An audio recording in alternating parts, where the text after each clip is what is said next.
Hey everybody, welcome to the Art of Creation show. I'm your host, Frank Fradella, alongside my amazing and dazzling co-host, Rebecca Jane Boswell. Rebecca. Yes, Frank. Hey, how are you? Buongiorno. Buongiorno, ciao a tutti. So today's special guests on our show are on the Frank and Rebecca Art of Creation show are Frank and Rebecca. This is our show Yay! today because we have so much going on that literally we just would have been talking over any guest that we would have invited.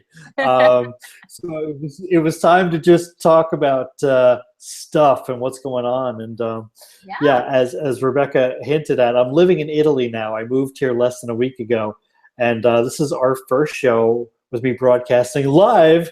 Yes, our intercontinental show extravaganza. We are a global show now. It's can't deny it. Can't deny hold it. us back. Can't stop us. Wonder if I can get these things to stop talking. Let's see if that works. Cool. How's it get any better than that? So Frank, this has been such an adventure for you, and today I was wondering about, okay, there are all these things that we've been talking about that have to do with creation and choices and blah, blah, blah, blah, blah. And like, so what is our show today? And so I was looking at this thing of big choices, little choices, and how our choice creates. And there's so much going on with you in your life right now. And I actually have a big announcement to make too. No, I'm not pregnant, for those of you who went there, but there is something, and we're gonna share that today and look at that too. And so she's teasing it now, but she's gonna tell you later. Don't leave It's not happening yet. You gotta stick around. You gotta stick around. You want to be with me, baby? You gotta stick around.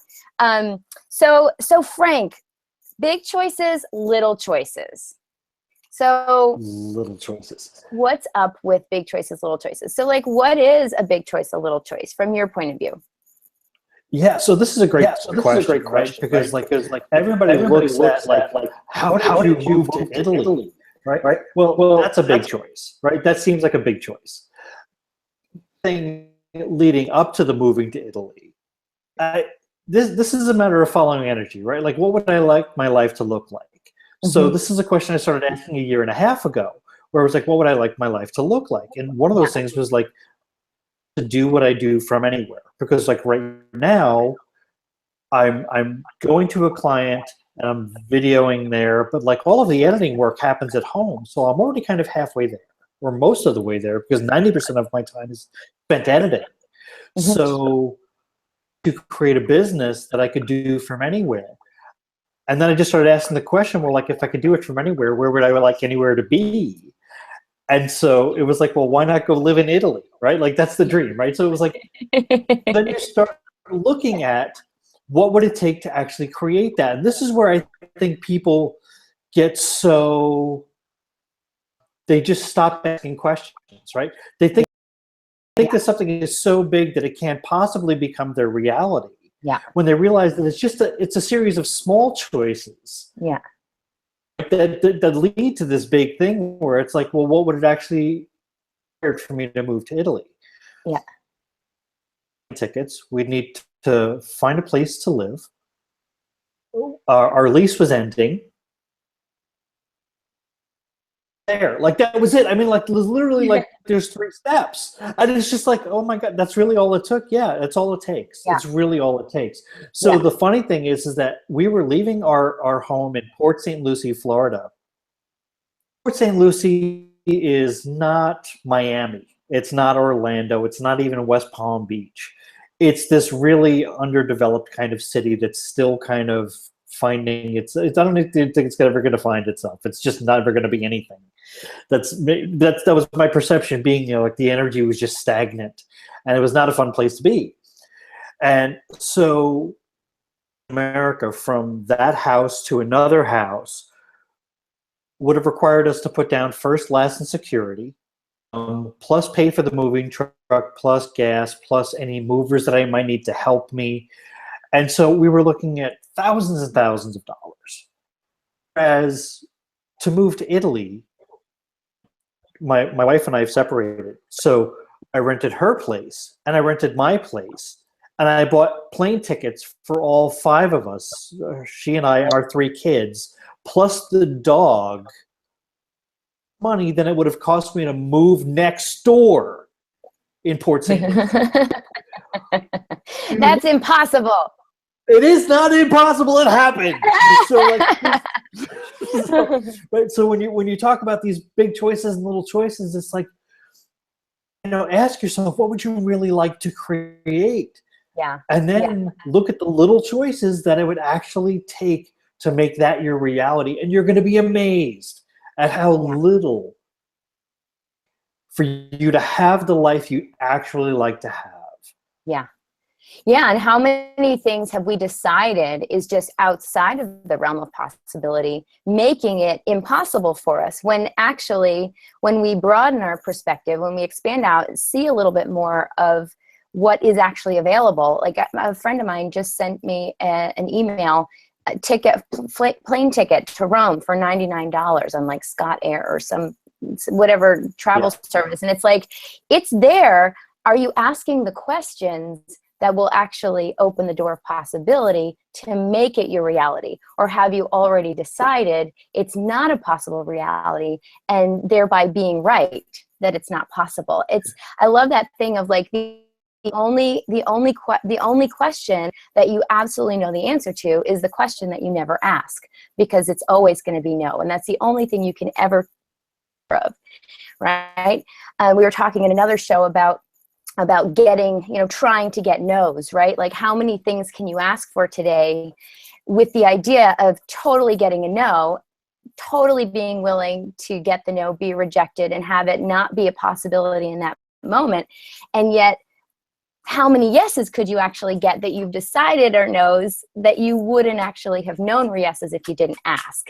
I love, there's a, what's that? This has opened up my world, this whole asking for the no thing. I do this all the time now. There's so many places where I'm acknowledging that I go into this place where, like, I assume the answer is no, so I don't ask. And so when I acknowledge that, I'm like, I'm going to ask anyway. Going to get the no. I'm going to go after the no's. Yeah. I'm finding all of these yeses where I was anticipating no. Exactly. And all of a sudden, my life just starts doing this. It's amazing. Exactly. Because here's the thing. If you're already willing to get a no, then why not be willing to get a no out in the world, right? Like, just be willing to really get a no. Like, if you're really willing to get a no, and then you might actually get a yes. I mean, it's so simple. And there's an amazing TED Talk about this. I think it's called 100 Days of Rejection or something like that. And I definitely recommend, and I'm blanking on his name right now, but you'll find it if you look up in the TED Talks, 100 Days of No, or 100 Days of Rejection. I think it's 100 Days of Rejection. And it's basically, he was saying, look, one of the most difficult things for me in life was to be rejected.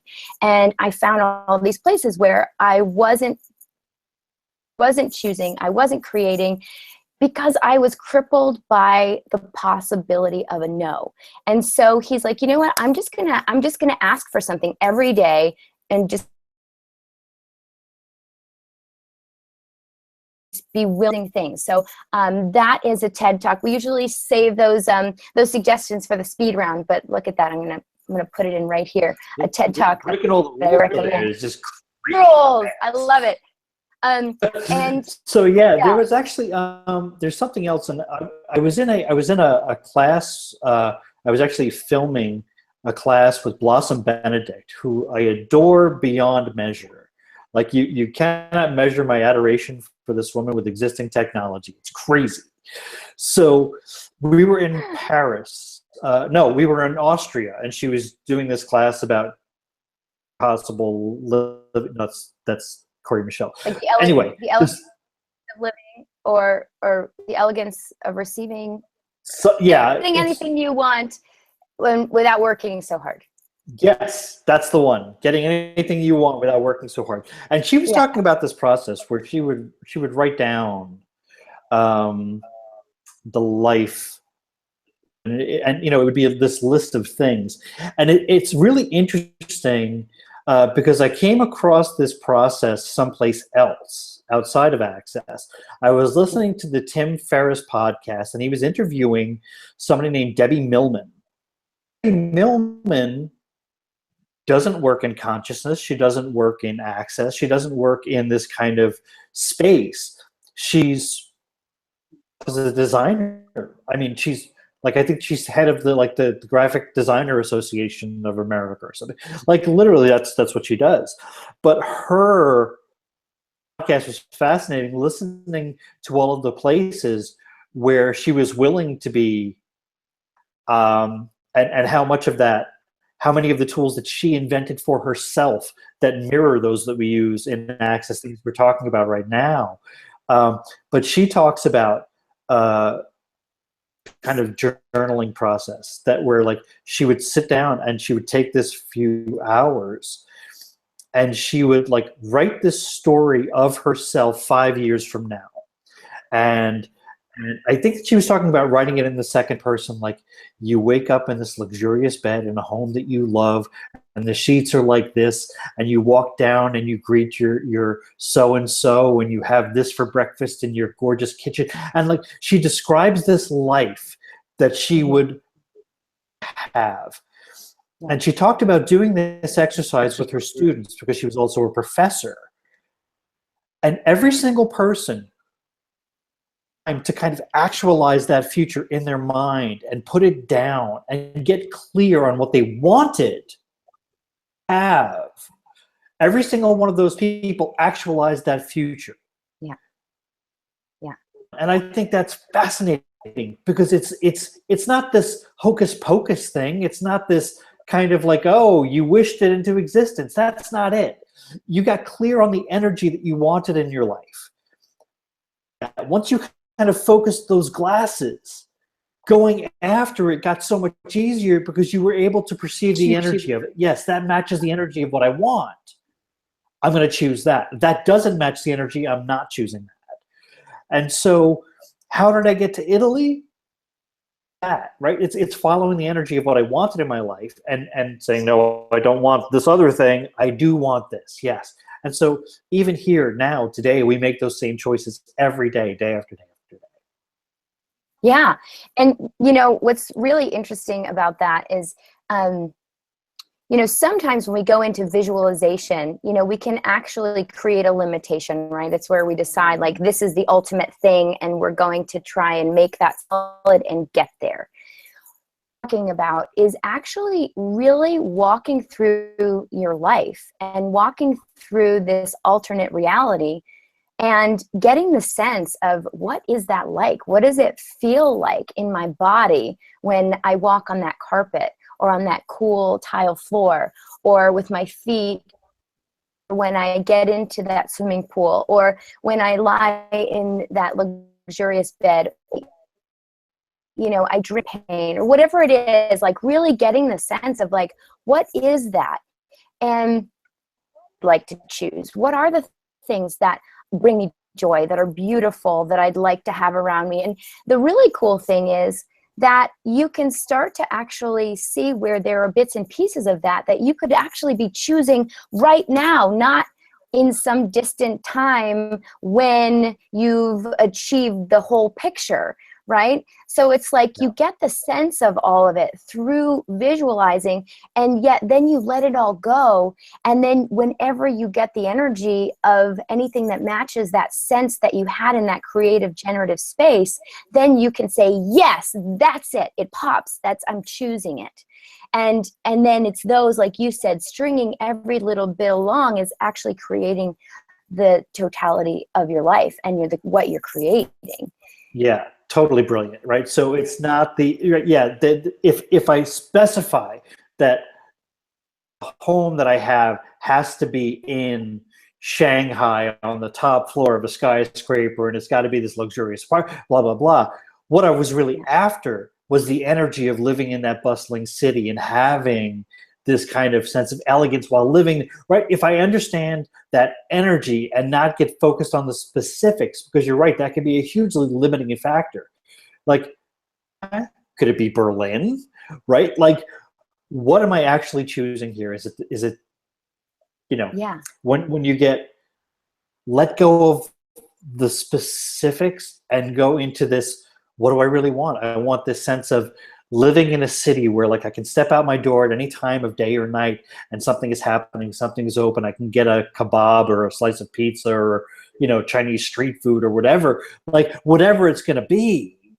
But like, that's what I want, right? That's the energy that I'm after. And so going after that is a very different thing than saying it has to be in Shanghai and I have to live on this 32nd floor because that's my birthday and like whatever, right? Yeah. So yeah, it's a totally different thing. So like I've been really thinking about how to actualize or how to write down what that 5-year future would like, understanding, make a new choice every 10 seconds. Yeah, and that's the thing, is to keep asking, right? It's like we put it down, it becomes this solid thing, and now this is the only. It's like, you know, oh yeah, let's do that. And then like, what if we actually did that every day? Like that's what one of the love about the How to Become Money workbook. You know, it's this practice where you go through it again and again and again. And if you go through it every single day, different things are going to show up. And it's that same thing with this. It's like, what is the life that you'd like to create? You know, what are the people that bring you joy? You know, even if you don't know who they are, what are the elements? Like, do you get a sense of, oh, there's a lot of laughter. Oh, there's a physicality. Oh, there's, you know, there are a lot of people. There's food involved, or there's, you know, activity involved, or there, like whatever there is, it's like getting a sense of like, that is what I'd like to create, so that when you're out in the world and you're really shopping for your reality, and it's like, oh, this is it, and now I can choose it. So a small choice lots of times is a choice that really doesn't affect anyone or anything, right? Like, I'm going to move this pen from the left side of my desk to the right side of my desk, right? Choosing to move to Italy. Now, that's a big choice. It affects not only you, but it also affects the people in your life, in your immediate life, the people that you are that you're moving away from, the people you're moving with, also the people that haven't met you yet, that you are meeting now and will continue to meet, that you wouldn't have met had you not made this choice. So, you know, that's the other thing too, where we can also look at like, you know, we make a choice, and sometimes it can seem like a little choice that becomes a big choice too. but looking at like little choices into big choices, and then not being present with the big ones. Right. So there's this thing that I've been like fascinated by for the longest time, which is like this 1 degree shift, right? Where like, you know, stay on your present course, nothing changes. If you move your hand, you know, this 1 degree shift over time, the difference in your life, where this big choice that you wanted to make, if you make a 1 degree shift now, a year from now, that huge choice that you thought was going to be so big and whatever is just a step away now. Yeah. It's literally just these 1 degree choices, right? It's course correction. So like when you get in a car, you don't point the car on a go and then just hit the gas and drive through buildings and run over people and stuff. I mean, you adjust course. So, I mean, that's really all of life. You know, you're going to go, that seems most likely to get you to your destination right now, over time. And those little choices, making a left here and a right there and going around this traffic circle and, you know, what time of day you go, all of those choices all combine to create journey until you reach the destination. Mm-hmm. Right? Yeah. And what if there is no destination? Yeah, I mean, that's the thing about it didn't occur to me totally. Yeah, and the thing is, it's like there's always a destination. Does it have to be a final destination? I think sometimes that's where, you know, that's where we get stuck, because it's like, yeah, you know, sometimes there is a here and there, right? The thing is, it's like, okay, now I'm there is here. And now have I just said, okay, done, to continue asking the questions. So it's like, I mean, every here is a new destination, whether we were trying to get there or not. Like, you are there because now you're here. Right. Yeah. Every destination you've arrived at is now your starting place for the next journey. Yeah. And that's cool. It's just when it becomes a terminal point that we stop creating.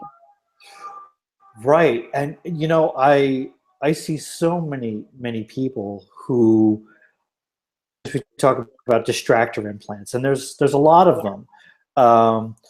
But fear and doubt, yeah, killers, especially when it comes to big change, right? Yeah. Like, oh my God, this is a huge change that I think I'd like to make, right? But go. Yeah, no, I'm saying, but then what shows up for us is the but, right? I'd like to make this change. I was just interjecting my but. Yeah, no, you're absolutely right. So I was actually talking to somebody this morning who I had a conversation with a little while ago, and that their course seemed rather clear. You know, like everything felt light about it. Yeah. And then they got back into their situation, and it was like, but what if I'm wrong? Change. I don't know if I can undo this if I make this choice. Yeah.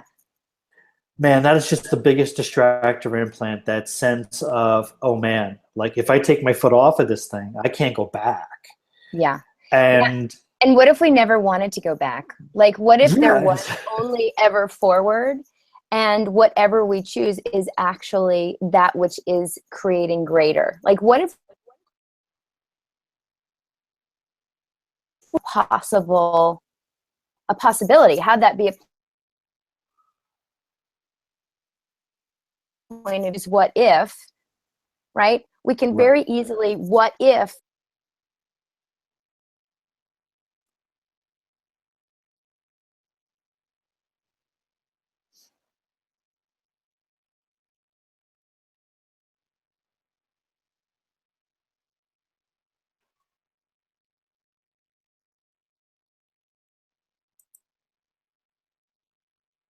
Rebecca? I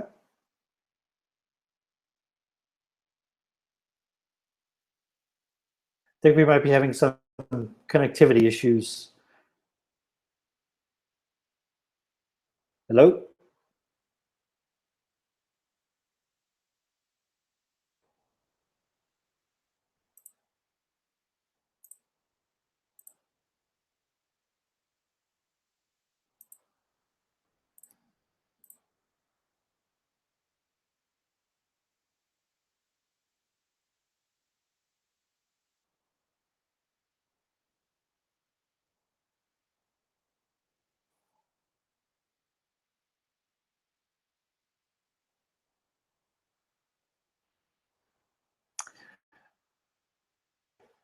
So,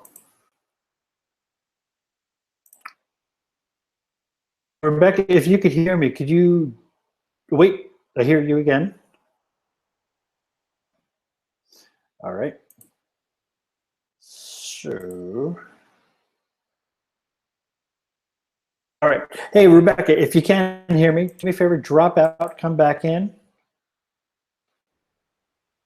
Hi. I'm still here. So, expect some hiccups in the show, given that we're on opposite sides of the planet. So, but cool that we can do this. And I'm grateful for you guys for showing up and tuning in. So this concept of is a huge one, right? And if you think about any of the the Jedi Council told all the young Padawans never to do, like doubt, fear, rage, anger, love, all of these are distractor implants, right? All of these things are designed to keep you from greater, right? And they can be seen as kind of like safety valves, right? Like you You do things that are designed to keep you alive and safe, but they're also designed to keep you small. If you don't want a life that's greater than the one you have now, that's fine. You can continue to operate by those principles. But I'd much rather operate by choice. Things and following the energy, following what feels light. And the beauty of obvious now, right? But to choose and to let that choice create a new awareness for me, and then to choose again. I chose this, I'm going to walk forward. Oh, that didn't work. I've hit a wall. Let me choose again, and then off we go. And here's Rebecca Jane Boswell back with us once again. Thank you. I'm not sure what happened there. So, so am I interrupting? Because I would like to share what I was saying. Go ahead. I was just entertaining the troops while you were gone. Oh, well, thank you for your kindness, sir. So I'm not sure where it decided to max headroom and just totally drop me off. But what I was talking about was this spiral, right, of what if, and how it's the first and fundamental choice really is, what is it that I'd like to function from? And making that choice and demanding that you keep yourself it as long as it's light, and keep asking and change it when it's no longer working, right?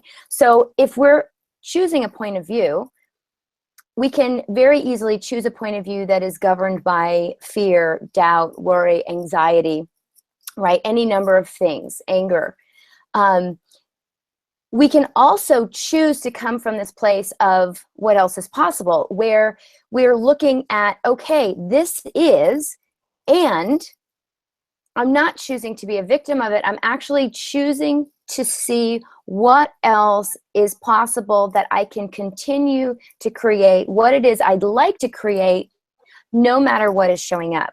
So we can either use this what if tool to spiral into crippling ourselves with the worry, the fear, the doubt, okay, all the terrible things that could happen, all the terrible things that'll probably happen, all the worst case scenarios, all the what ifs, right? I totally screw this up, or I totally bomb or fail, or it creates the end of life as I know it.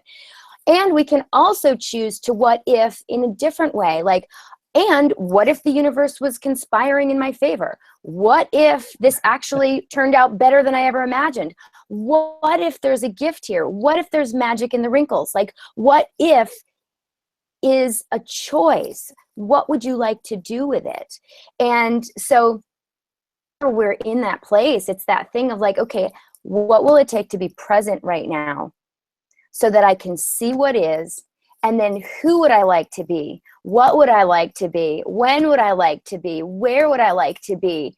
And make your choices according to that, as opposed to, okay, how can I prove that the world is out to get me and I'm going to totally screw everything up? And as Gary Douglas would say, I might as well just go and eat some worms, right? And it's always a choice. Always a choice, even when. So so yeah, and it's not like, oh, but I made a choice 5 years ago, right? It's like 5 seconds ago I made a choice, and what now? Right. So I love this. So the really important part of this is, like, people who are watching, when you hear us talk about these things and following energy and asking questions and making choices and, like, as your back and all of these things sound great. At no point are we trying to tell you that things won't sometimes go awry. Yeah. Yeah. So, and what are you going to do? Sometimes you're going to step in a pothole. Sometimes you're going to walk around with water in one shoe, right? Like, but like, ago, I wrote a story about a superhero named Trouble Seeker, and his power was completely not like, it wasn't like one of those things where, like, he could shoot firebolts, or he could, like, smash things, or he wasn't Iron Man, right? His power was completely at the whim of the universe, and his power was probability. Like, everything in the universe just kind of conspired in his favor, even when it didn't look like that at the time. So, so at one point he was like, no. Something happened where like he was opening up a can of something, and a TV show. This might not have been my story, but he's opening up a can of something, and like it's like a Chef Boyardee something, and there's an eyeball in there, and like he's like, oh my god, and he drops the thing, and the eyeball rolls underneath the couch, and he goes underneath the couch to get the eyeball, and he sees that there's a ticking bomb underneath the couch. All of which, like, he never would have realized had there not been eyeball in the can of SpaghettiOs. And so, like, I think I had taken that concept and run with it in this other way. But the whole thing that, like, even the bad stuff that happens to you ends up bringing you to the place. Always got choice, right? And you know, the gift that choice is. Yeah. You've always got choice. And the thing that I hate to hear from people, and the energy that I hate to see, is this feeling that I'm stuck here. Yeah. Right? I'm stuck in this place. I made a choice once. Yeah. And now I am beholden to that choice, and I am stuck by that choice, and my life is ruled by that choice, and I hate it. Yeah. Oh my God. Like the thought of living like that, right? And like, you know, I posted a video yesterday. You might have seen the thing on conscious divorce. Mm-hmm. My soon-to-be ex-wife and I just had this really lovely and conscious uncoupling just by asking questions and just choosing what worked for us now. Yeah. We were 7 years ago when we met. And I'm always reminded of this, that old Greek saying, you know, no man ever steps in the same river twice, because it's not the same river and he's not the same man. Yeah. And I just love that, because it reminds you that every day. Yeah. Every moment. River, because it's, yeah, I mean, like it might still be called the River Po or whatever, but the water in that river a day ago, it's not the same river anymore. Yeah. And the person you are today stepping into that river is never the same person. Yeah. So you get to choose for the person you are today. Right now, in these 10 seconds, you get to choose what works for you. Yeah. Wrong sometimes. Yeah. And what if and then choose again? Yeah. And what if there is no bad stuff? You know, what if there are no mistakes? You know, what if it's actually, what if it's actually just information? You know, like, would we be willing to just allow it to be information? And when we have information, that empowers us. Right? It doesn't cripple us unless we allow it to be that, or if we're looking to be that, right? Like sometimes stepping out of the box is a terribly dangerous and frightening thing. And actually having fear and being comfortable in that fear is something that we're grateful for, whether we recognize it or not, because it actually keeps us from going out and being uncomfortable. And yet, what if we could just let go of that, even just for a moment, knowing we can always come back to it. It'll always be there. But what if for a moment we just dropped that, right? And what if we didn't die, right? Would we choose maybe something else again, right? Like, and so we live in a very different time now, right? Yeah, we live in a very different time than our ancient ancestors, who had to worry, okay, it's pitch black outside the cave. I really have to pee. There could be a saber-toothed tiger out there. Is it worth going out? Like, literally, these are not the life and death choices you have to make today. It's like, oh gosh, should I tell that person I like them? Do I quit my job and go after something better? Right? Like, there's no point at which you're about to be eaten. Well, there are very few points at which you're about to be eaten by a tiger.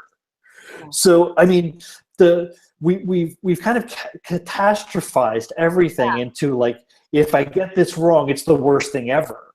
Yeah. And it's probably not.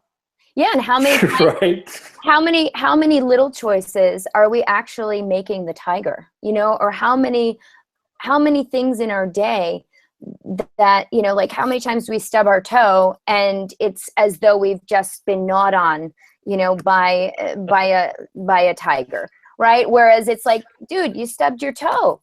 Keep going. Like, you're going to be okay. Right.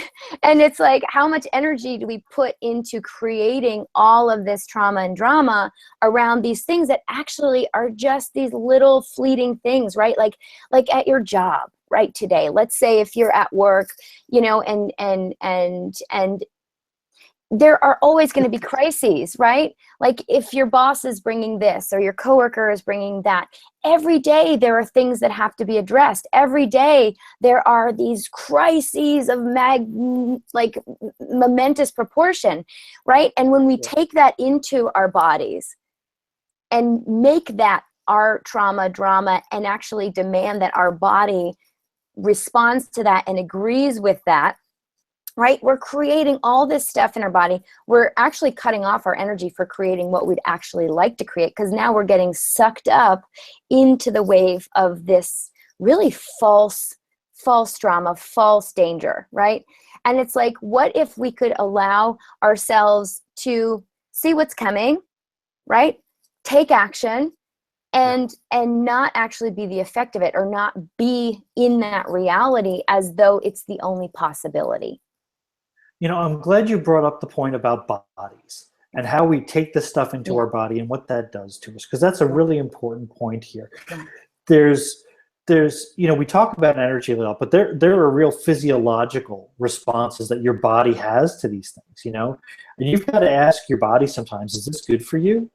Like, how can I be a contribution here? Because, I remember being at a job that was so stressful and so horrible that, like, I was having all kinds of physical maladies come up. Like, my body just kind of kept sending me this information. Like, dude, stop. This is not good. We need to get out of here. And so it was like, it kept forcing me to take sick days, because it was like, if you don't stop going to work, I will make you stop going to this job, because you're hurting both of us. And this isn't okay. And like, no joke, when I started with this company, it was doing really, really well, and there was a whole lot of bonuses, and there were free movie tickets and comp days, and rewards for a job well done. And then the market took a downturn. People started getting laid off, and the company culture became very toxic. And it was horrible to see, because the guy that I worked with very closely, he had cancer, and I had met him when I joined the company, which is when they were on this meteoric rise and doing great. And at that point, his cancer had gone into remission. And right after the company took this downturn and the corporate culture became toxic, his cancer came back, and 3 months later, he was dead. I've had enough. It literally killed him. And when I looked at that, and it didn't take much working with the guy day after day to realize that this had literally changed the course of his life and literally killed him. And I was like, I'm not having that. And for me, that was a huge wake-up call. And that's when I really started choosing to just be in the energy of listen, if it's going to kill me, I don't want it. Well, a couple of things. I mean, Dr. Dane here, he often will ask the question, will this create my future, or will this decay my future? I like to ask it for myself, will this contribute to my future? Will this cripple my future? For me, that's what reads. But, when we look at this, we can also kind of flip it upside down, right? Because that thing is there's such a tendency to find blame or find the causality, right?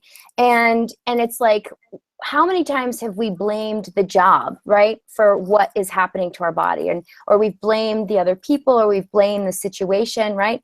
And what if that's a choice too, right? And this is not about making wrongness or about you should blame yourself and not other people. Sure. It's like, what if there was no blame? And what if we could also just get that information and recognize, okay, this isn't actually working for me. And is there something else I can be here, right? Is there actually a different energy I could be here? Could I be in this job and not make myself be a part of their reality and actually be in my reality while taking the actions required to do the job and get the paycheck, etc.? Or is there actually something totally different required, as in you know what, this job is not really working for me anymore, so I'm going to move to something else. The same thing with the illness, right? The cancer, and this is something that can be kind of an interesting point of view for people. But what if even with illness, what if even there was a choice there, and how much of illness in our body is the effect of a point of view that we have? right? And when we say cancer killed him, is there also a possibility that sometimes these are tools that we use to say, like, you know what, I see no way out of this. And the only thing that I perceive that I can choose right now is to, you know, close this show down, and, you know, who knows, maybe I'll come back with a new series next season, right? Like, so that thing too of like anywhere where we're buying this thing of we really have no control, right? I'm not saying we need to be in control of everything, be a control freak where we're trying to control other things that, you know, we don't have control of. And what if there is actually more control that we have in our lives than what we acknowledge? And what if the choices that we make actually, you know, control, there's a different word that I don't even know if it's been invented yet, but like where we actually have more creation possibility and potential than we think, because we've looked at like, well, I can't control what that person does and what that thing is and whatever. And yet, what if actually by the choices that we make and the energy that we be, right? The energy that we be, what we choose to be as a person here on this planet, in this body, in this reality, in our reality, what if that can actually, in ways that we don't maybe cognitively understand, actually create a change that will now change what is showing up, how it's showing up, and what we can choose next. Okay, so anywhere that any of that is like, no, I don't think that's possible, even though I'd like it to be, can we just destroy and uncreate everything that that is? And can we just move past that so that we really can see the power of choice that we have, see where we have choice, even when we think we don't? Because that's, I think, for me, the big kicker, right? It's all easy to choose when we're feeling good and walking tall. It's when stuff shows up in ways that we don't anticipate or that we haven't expected or that we have decided we can't handle, that all of a sudden we go into this no choice reality. And what if even then there's choice when we're willing to ask a question, open that door of possibility, and be aware of more than we've been willing to let in before? Right. Let me reinforce your point here. Yeah. Because the guy that I worked with, he was in his 60s. Yeah. And he'd been with this company for 20 or 30 years. And his point of view, you're absolutely right. His point of view created his reality here, in that like every day he came into work, and as things started to take a downturn, and they started to take away the bonuses, and they started to take away the comp days, they started to do all of these things which were meant to cut costs, but really were just hurting, hurting the morale. He took it really hard, because he'd invested a lot of his life into this company. And so his point of view every day coming into work was like, these fucking guys. Yeah, they're killing me. I gave my life to this company. They're killing me, right? His point of view was that they were killing me. Damn, this is killing, this job is killing me, right? Like you hear people say that. Yeah. I'm sick and tired. And your point of view creates your reality. You're absolutely right. That's an excellent point. And, his point of view was that at my age, right, I don't have the choice. I don't have choice. I can't go get another job. That's him calling. So from beyond the grave, it's, I figured he's like, Frank, long-time listener, first-time caller. So yeah, I mean, his point of view was simply that, I'm so old, nobody's going to hire me now. I'm stuck in this job. I don't have enough money to retire. I have to stay here. And it ended up creating this like confluence of just negativity and just bad juju, right? Yeah. But I mean, he kind of felt like there was no way out. So yeah. So he found one. Brilliant up. Yeah. And again, one, right? this is totally not like, I just want to reinforce this piece of like, right? Because sometimes people can take this type of conversation and manipulate it into one where they then are wrong, right? Especially like if someone is experiencing some sort of physical ailment, disease, condition, right? Like this is not about, this is not about like one more way to make you wrong. You know what I mean? Yeah. It's truly about what else is possible. Truly about what else is possible, and being willing and open to look at that, and being honest with, it's about being honest with ourselves. Like, what are we actually not willing to look at here, right? Like what if he was willing to leave that job?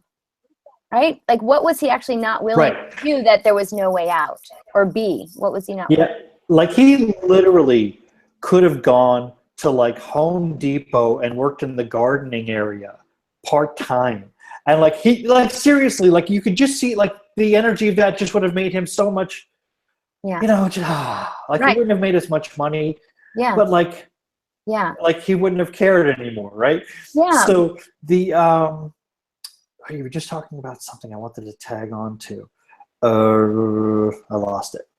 Hold on. Well, it's those sticking points, right? It's those sticking points where like you looking from the outside can see it. But on the when you make yourself wrong. Right. So how many people are stuck in abusive relationships because they think that they did something to cause that person's reaction. Right. When really that person is just making choices that aren't contributing. Right. So there's very few cases where I try to make somebody wrong for things, you know, and I think that everything is just an interesting point of view. Right.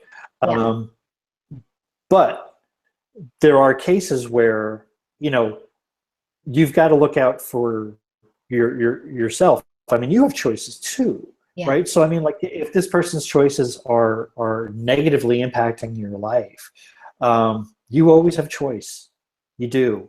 And I know that seems hard for some people, but, you know, for all of us, same questions.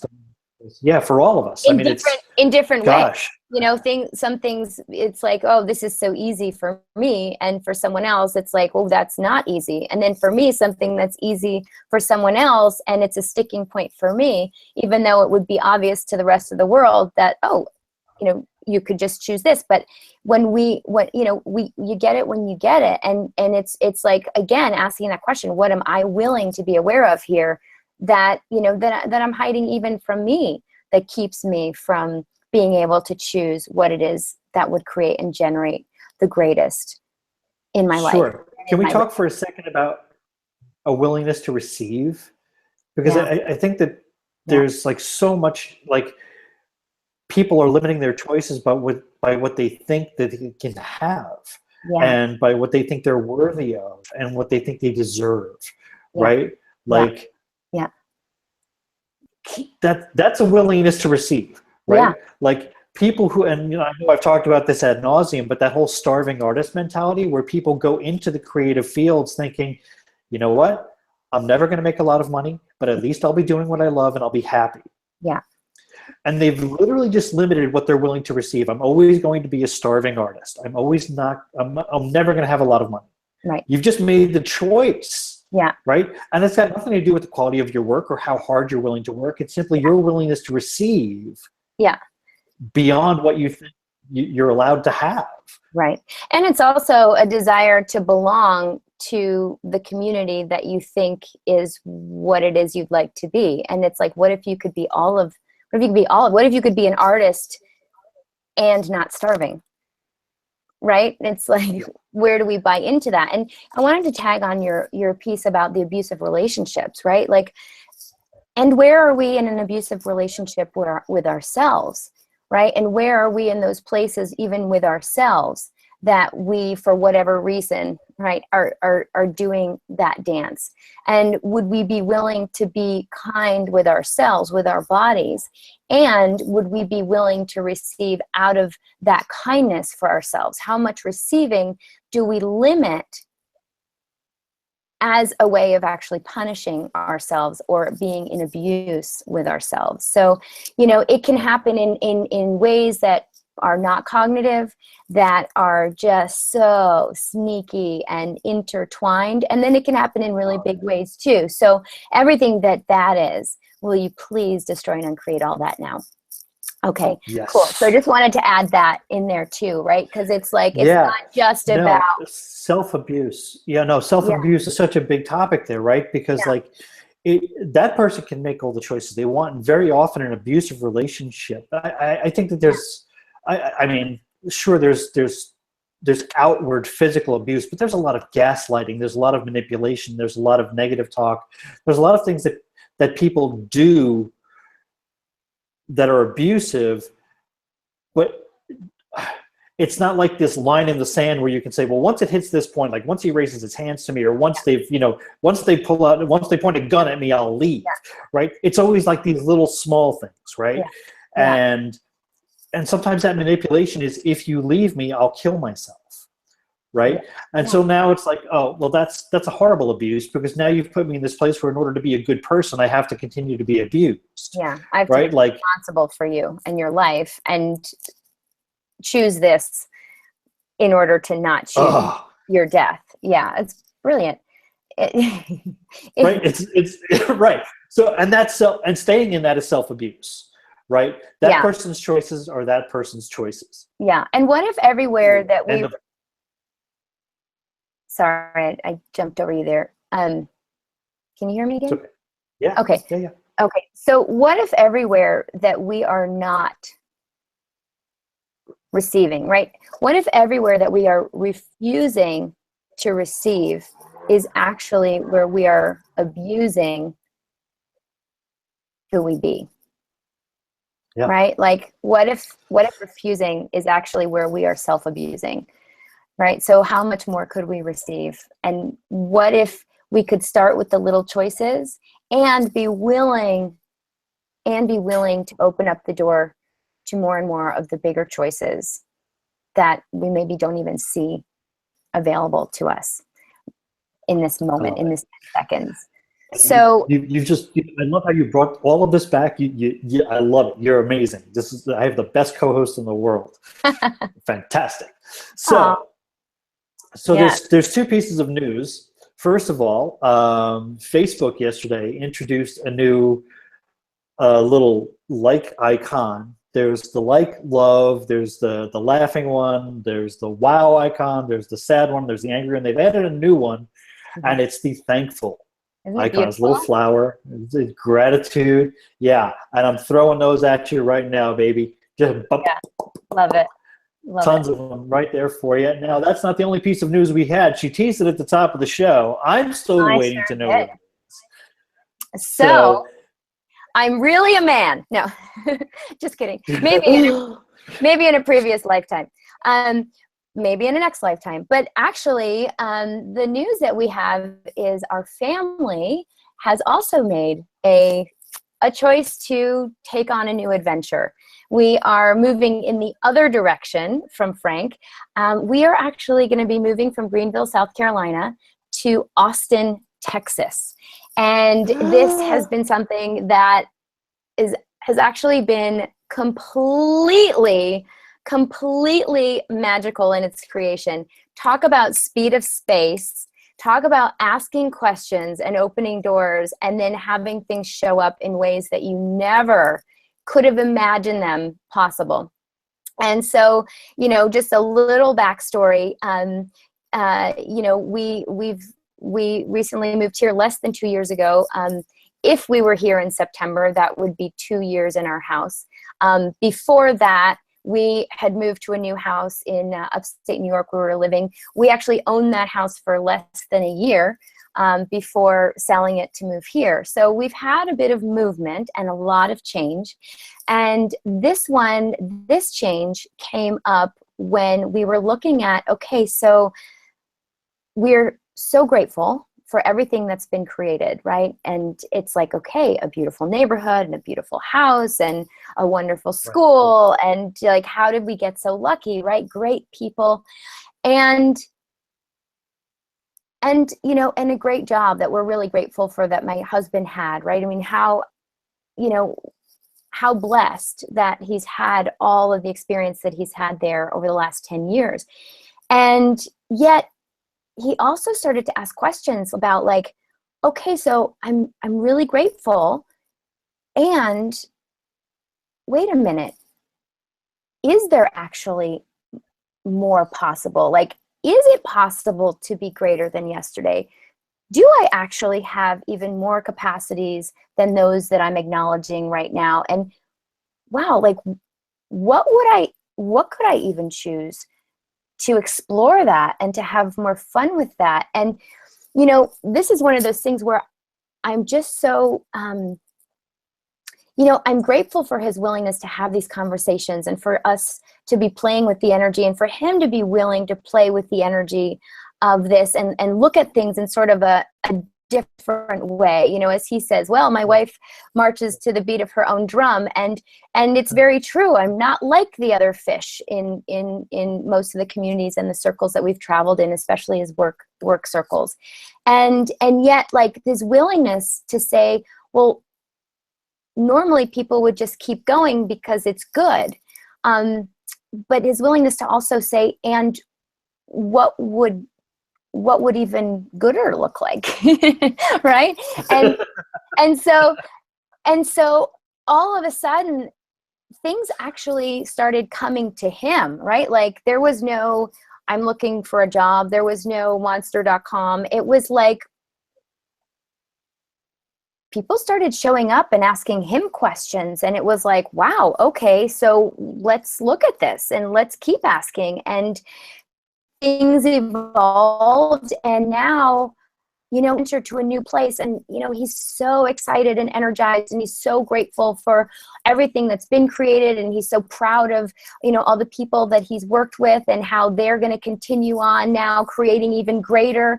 And, like, you know, where are these places where we're taking a step forward, even though it's completely seemingly out of left field? Like, what does that create, not only in our own worlds and also in the worlds of the people around us? It's like when our box gets bigger, everybody's box gets bigger. And then what if we could expand out to so much choice and so much possibility that there actually was no box. So yeah, everything is fast and furious. You know, this is brilliant. No, and you know what? I've seen this in just the past few months since I've been talking about moving to Italy, since I've moved to Italy. Yeah. The choices that you make can serve as an invitation to other people to choose greater. And I love that you guys are doing that. Yeah. I'm a huge fan of Austin. Danny and I lived there for years, and that's where we had the boys. All three of my sons were born in Austin, Texas. And you're in for some great stuff. It's a great city. The Alamo Draft House is there. There's food trucks all over the place. Music and food trucks and hey, look. Music and food. Yeah. Like, in what way did I contribute to a city whose motto is keep Austin weird? I mean, you know, one of the original definitions for the word weird, okay, is actually of destiny, fate, and spirit, which is, I love it. So when someone's like, wow, you're a little weird, I'm like, absolutely. How does it get any better than that? And, like, to actually go and live in a place where the whole energy of the town is emanating from that point of view, like, how much fun can that be? How much fun can I have? And how much fun, like, are you in Austin, or do you know someone in Austin? Whoever's watching, let us know, because I'd love to play with you too when we get there. And yeah, and how can it be ease and joy and glory? And, like, I was talking to my husband about how, like, literally in the course of, like, weeks and then days, it just was like boom, boom, boom, boom. Like, this is not something that we've been hemming and hawing about over, like, months and months and months or years, right? It's literally just was like doom, doom, doom, doom, doom. Like, I think the last time you and I talked, Frank, it was a possibility, and it's like all of a sudden, like as of 2 days ago, it's a reality. And it's like, okay, cool. And I was talking to Jed about, like, wow, isn't it kind of interesting that, like, we were watching some television in the night, and it's like there's no like trauma or drama or stress. Like, yes, there's a lot that we will, like, there's a lot of action that's required, and there are a lot of things that are gonna have to be addressed and that we are addressing, but it's like they're all just unfolding. And all those places where we could get hooked into, like, wow, we have to make it look really hard so that we deserve the move, and that we deserve, like, a good outcome. Like, all of that, all those places where I used to really think that, like, oh my gosh, this is too easy, and now we have to make it hard so that I can actually receive the blessings that are, you know, that are in creation. Like, no, actually, we can have this much ease. And yeah. the move here, totally. I got to tell you, especially that last day in the house in Port St. Lucie, it should have been a nightmare. If you looked at how much we had left to do and how many things we still had left to get rid of and how much, I mean, we had been trying to sell this one car that we had literally paid off like the week before. And we were waiting for the title from the DMV and it just wasn't coming. And so the morning we were leaving, the title arrives. Danny gets, she calls in and finds out it's ready. She goes to the DMV, gets the title, and we start kind of like this, impromptu kind of garage sale. But just like literally opening up our garage, and like we just started bringing everything from the house into the garage, and people would just wander by and cars would just stop, and like all of a sudden things were just going and we were just making money. And then somebody came and it was like, we sold the car, and then the car was gone, and they were like, oh man, and like it was getting late in the day, and we were like, well, we're not going to have time to clean the place, we'll just let them take it out of our deposit. But then like our neighbor, who I'd given so much of my like old art books and art supplies to that I couldn't bring with me, his daughter was an artist, and I was like, here, take all of these things. And they were like, you know what, for everything you did, we would love to clean your house for you, is that okay? And I'm like, is that okay? Like literally, like at the end of the day, like choice creates. Choice creates. Right? Actually, we went into like, we didn't have the point of view that it had to be hard or miserable, or like it had to be like this. Oh, woe is me. Like we didn't have to staple the back of our hand to our forehead, right? We didn't have that point of view, and the whole day was just ease and joy and glory. And we left with money in our pocket, and. It was great. It was really great. And I'm just so grateful for these tools and for the people who showed up, right? That the universe was like, these are the people you need right now. We're just going to put them right here for you, right? Hold please. Oh, well, I'll say this while he's gone. Just pointing out that that's where the quantum entanglements occur, right? Like it was a small choice to give away the art supplies and the things to the daughter, right? And, this is how the quantum, like we talk about the universe and creating, but like this is an example of the quantum entanglements, right? Like you made what seemed like a small choice to give away those art supplies to your neighbor, right? In the moment, it was a small choice.